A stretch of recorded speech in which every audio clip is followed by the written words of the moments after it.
Welcome to the Wealth in Yourself podcast, a show dedicated to helping you master the complex subject of money by simplifying it through stories and actionable advice. I'm Josh St. Laurent, and this is Wealth in Yourself.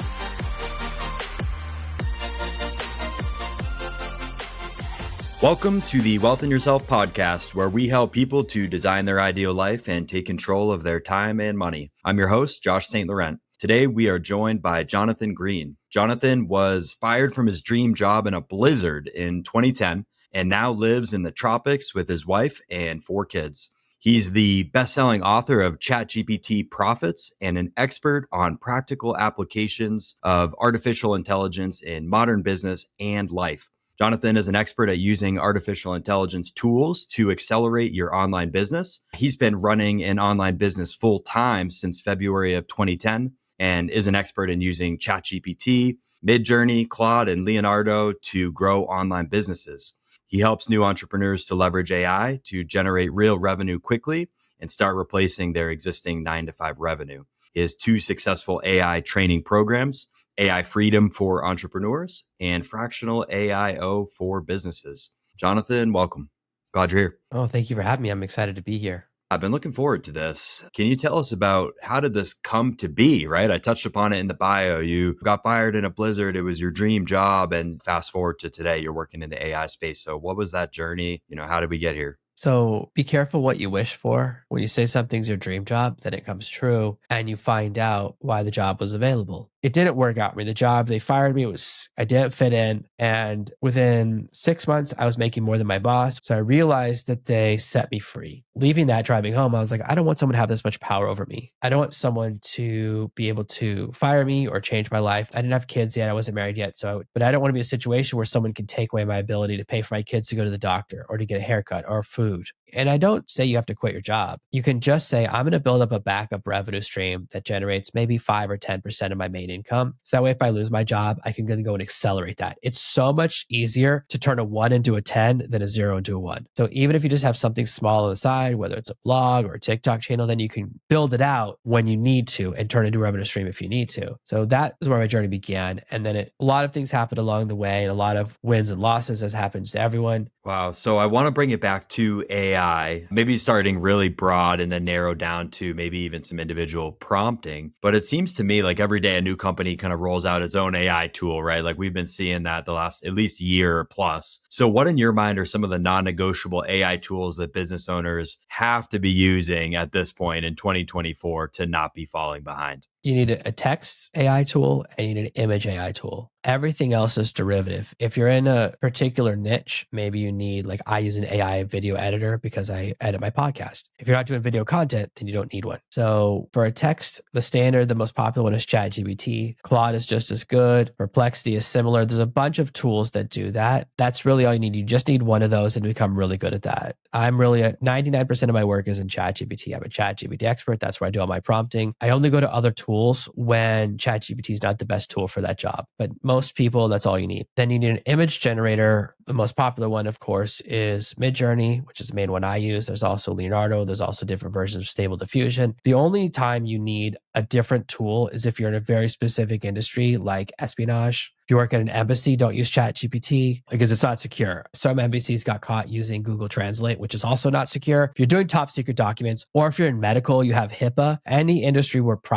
there's laws about privacy, then you have to use an industry specific tool that follows those compliance if there's a compliance issue. Same thing for lawyers. You don't want to accidentally leak all of your client's secret stuff into ChatGPT because you're doing some compiling. So that's the only time you need something specialized. I don't think you need a ton of tools. I think that's a mistake a lot of people are making. It's better to just keep your flow really simple and just get really good at the few tools you need. I can't help but think, as powerful as AI is, it's not a silver bullet, right? Like, can you say or talk about what should we not be using AI for? And I know you just touched upon it a little bit. Most people who are anti-AI, it's because of other people using the tool bad. And I always say, don't judge a tool by its worst use case. Here's what most people are doing. They are going to ChatGPT and say, write a blog post about this, or write a LinkedIn post about that, or write a tweet for this, copying and pasting and posting without reading it. What this does is flood all of our feeds with trash content.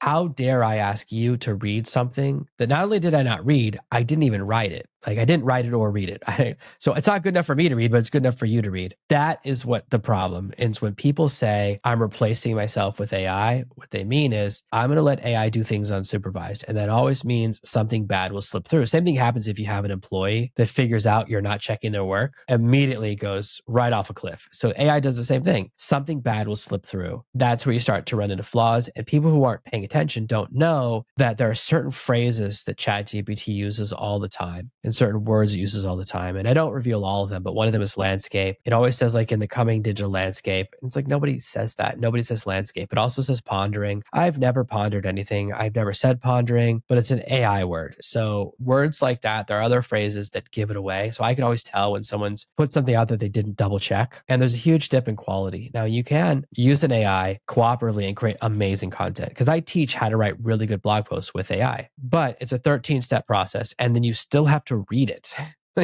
You should always read something that has your name on it. You should read every contract you sign. The next mistake people make is going, I have superpowers. I can do anything now. And they start adding in all these new tasks to their work week. They go, oh, now that I can edit faster, I'm going to start doing podcasts. I'm going to start writing emails more. I'm going to start adding all these other add-ons to my business or to my skill set. This is the wrong approach. What you're doing is adding in skills that you can't error correct, which means you'll actually add in a bunch of stuff outside your circle of excellence or zone of excellence or skill set or your ability to go, something's wrong here. Anytime you go outside your area of expertise, you're in a dangerous territory. That's where mistakes start to happen. Instead, the correct answer is to say, here's everything I do every week. I'm going to do each of those tasks faster. If you do this correctly and you follow my process or anyone else's process who teaches AI well, you can do 5 days of work in 3 days. That's the promise of AI. And that's what studies have shown. It increases efficiency 40% and quality 19% when done correctly. That's what you should be chasing. Then you can say, okay, now I've got 2 days. How should I deploy these effectively? So you do it in that order rather than adding a bunch of tasks and then trying to compress.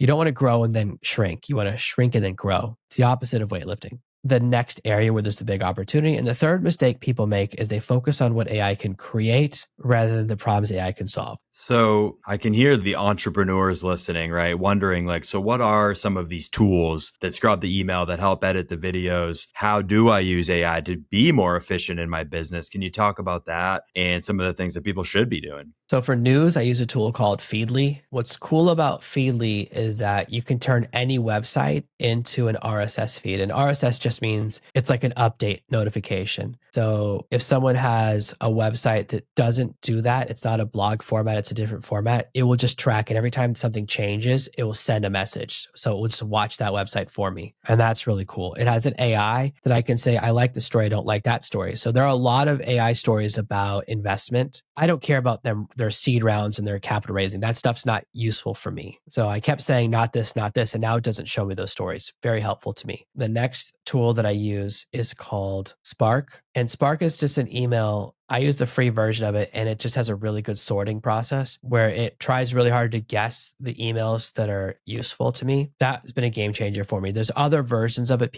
I have a lot of email addresses, so I use that because it can handle a bunch of email addresses. If you have one email address, people love Superhuman. It says the same thing. The next tool that I use to edit all my videos is Descript. Descript used to be a transcription software, and they kept adding features, and I would always be upset. I'm like, can you just do one thing and do it well? Descript quietly became the best video editor on the market. And you edit by text. So anytime I say a word I don't like, I can just delete it, even in video, and it looks great. I can replace the video, it looks great. I can add music and do all the other things that I want to do. It's the best thing for turning a clip into a short. It also has the best audio correction tool on the market, which I was shocked by because I did a huge comparison test of every AI audio correction. It has the best green screen removal. And I was like, what are you secretly doing in the background to Script? Like you went from this like small tool that I was a beta tester, so I've been using it from day one, and it's so powerful. So I can't recommend that tool enough. They update it once or twice a week with a new feature. They're buying a bunch of other companies, so they must be killing it because they're doing acquisitions. They're in that phase. So I love that tool. It's a big part of my workflow. And then as far as other tools that I haven't mentioned yet, I use a tool called Perplexity to do my research. Perplexity is an AI that when you do research, it always gives you the references and it thinks that way. So you don't have to say, give me the references. It just always does. And it's really good at finding absolutely current stuff. So we'll find an article that was published today. It's like what Google Google used to be. If you imagine Google without any ads, you can remember those days from like 20 years ago. It's really good for that. Another tool that I really like Artflow. Artflow is the best tool if you want to create images that look like you. You upload 20 pictures of yourself and it can do really cool things. So all my thumbnails come from that for my YouTube videos. So if you need something like that where it's part of your branding. But those are all the tools that I pay subscriptions for, that I put money into. Well, let's talk quickly about prompting, because I know that is the foundation of ChatGPT and just most AI tools in general. And you mentioned it can go sideways pretty quickly if you don't know what you're doing and if you leave it unsupervised. How should people be prompting? What are you teaching people to do specifically for business owners? What can they be doing? You need to learn 2 prompts, and this is it. I'm going to teach you the 2 prompts you need to know, and you never need to learn another prompt. Here's prompt number 1. This is the master prompt. This is my goal. What information do you need from me? It's a statement and a question mark. There's a lot of science that goes into the back of this, like a lot of science and a lot of psychology. It modifies the way ChatGPT behaves. It modifies the way all AIs behave. It triggers an alternative mode, which is genius mode. It means I don't have to be smart anymore. As soon as you give the AI permission to ask you questions, everything changes. You can be dumb again, which is nice. It removes all the pressure from you to write the perfect prompt. So anyone who's teaching these really complicated prompt formulas either doesn't know what I'm teaching or doesn't know this method, or they're trying to make themselves more valuable because, oh my gosh, what he's doing is so complicated. I just have to hire him. That's just not the way I do things. I don't need to do that. This method, a simple example is, I want to figure out who my ideal customer is. What information do you need from me? And you will have an enlightening conversation and you will end up with the best description of your ideal customer you've ever seen. I want to write an email to my boss saying I can't work because it's Christmas. I'm going out of big town. What information do you need from me? What you're doing is cooperating, and you don't have to come up with the data, because normally we go, here's all the data you have, turn this into an email, and you might forget something. And ChatGPT is not allowed to tell you that you forgot something unless you start with my master prompt. There's a new variation, which is very popular, that people are teaching right now, which is chain of thought. Chain of thought's been around for 6 months, but a lot of people, there's a paper came out about it. Everyone's like, oh, it makes every AI smarter. The way everyone teaches chain of thought is wrong. Every single video on YouTube about it is wrong. Then the version everyone teaches is you have to write down the chain of thought and submit a huge prompt that has all the steps in the chain. When you do that, if you make a mistake, the chain will collapse, right? If you forget a step, if you forget to tell the AI to the length of the article or to do keyword research, whatever step you forget, that means your entire process collapses. I don't like any process where I have to be smart all the time. I forget my own processes all the time. I often, when I'm teaching something again, go and watch my old video the first time I did it, because I just can't remember everything, especially because it's like a bunch of micro steps. I don't want to miss a single little step. The second prompt, the correct way to do chain of thought, is called master train of thought. Master chain of thought is this prompt. I want to figure out who my customer avatar is. Do not start doing the task yet. So that's sentences 1 and sentences 2. Please design all of the steps that I need to do in order to figure out who my ideal customer is. So there's 3 parts to it. So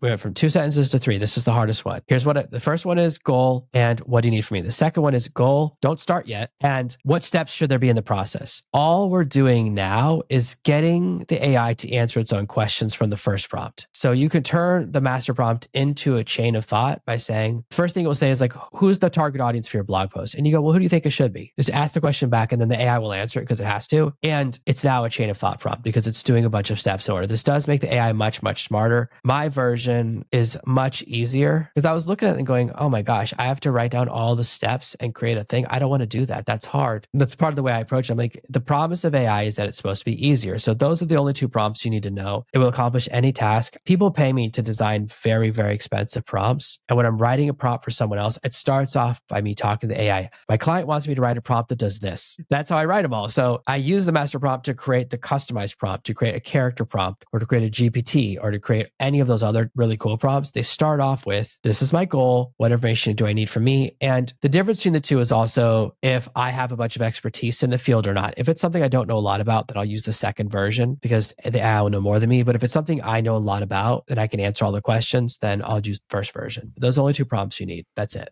I love that, especially for its simplicity. What else? What else should we be thinking about with AI? What's next for AI? What have we not talked about that we should be? The most important thing is to only focus on tools that are useful for your business. Don't get distracted by news. Don't get distracted by hype. All you want to look at is this a tool that can help me to do my job faster or to make more money? If the answer is yes, then do it. If the answer is no, forget about it. AI, the genie's out of the bottle. It's inevitable. we're not going to go back to a pre-chat GPT world. We're just not. We're not going to go back to a pre-Napster world where people only listen to music on vinyl records. It's never going to happen. Online music is never going to go away. Right. I love the point about not chasing shiny objects. You mentioned earlier in the show about, hey, this seems cool. Let me spend a whole bunch of time on this. And I know I've fallen into that trap myself. But, if it's not making money, if it's not making you more efficient, why are you using it? So I love that. Where should people be connecting with you? So if someone's listening and they're like, man, where do I go track down Jonathan? Where's the best place to look for you? The best place to go is ServeNoMaster.com/gift. Everyone who's been listening today or watching the video, I appreciate you spending time with me. It's been a lot of time. Your time is so valuable. You can get a free copy of my bestseller, ChatGPT Profits. It's the instruction manual that I wish it came with. All of the prompts in it are prompts that made me money. And when you finish reading the book, you'll know everything you need to know. You never need to read another book about it, another instruction manual. It gives you that core understanding of the logic and the way AI thinks. And it's not a linear book. So you can jump to the chapter that has the skill you want to learn. You go, I want to learn this recipe, jump to that. It's fine. And that's the best place to find me. And if you Google ServeNoMaster, every single search result is me. Awesome. Well, I will drop that in the show notes, make it easy on everybody. But thank you for being here. I appreciate you taking the time. I know I learned a lot. This has been fun. Thank you for having me. Definitely. This has been the Wealth in Yourself podcast, where we help people to design their ideal life and take control of their time and money. Our guest today was Jonathan Green. Thanks for listening, and we'll see you next time. The Wealth in Yourself podcast is hosted by me, Josh St. Laurent, and edited and produced by Ray Haycraft. To learn more about how to make your money work for you, visit us at www.wealthinyourself.com and connect with us on all social media at Wealth in Yourself. This podcast is educational in nature and is not meant to be investment advice. Please do not construe anything said to be advice, and the opinions of the guests may or may not represent the opinions of Wealth in Yourself. This podcast and the information presented are separate from my employment at Golden Gate University. Still, they are part of my mission to make no-cost financial knowledge more accessible. If you like the show, please take a moment to leave us a review. We read all of your feedback, and we want to make sure we cover the topics that matter most. If you have a specific subject you'd like us to explore or a guest you'd love to hear interviewed, don't hesitate to shoot us a direct message. And as always, thanks for listening.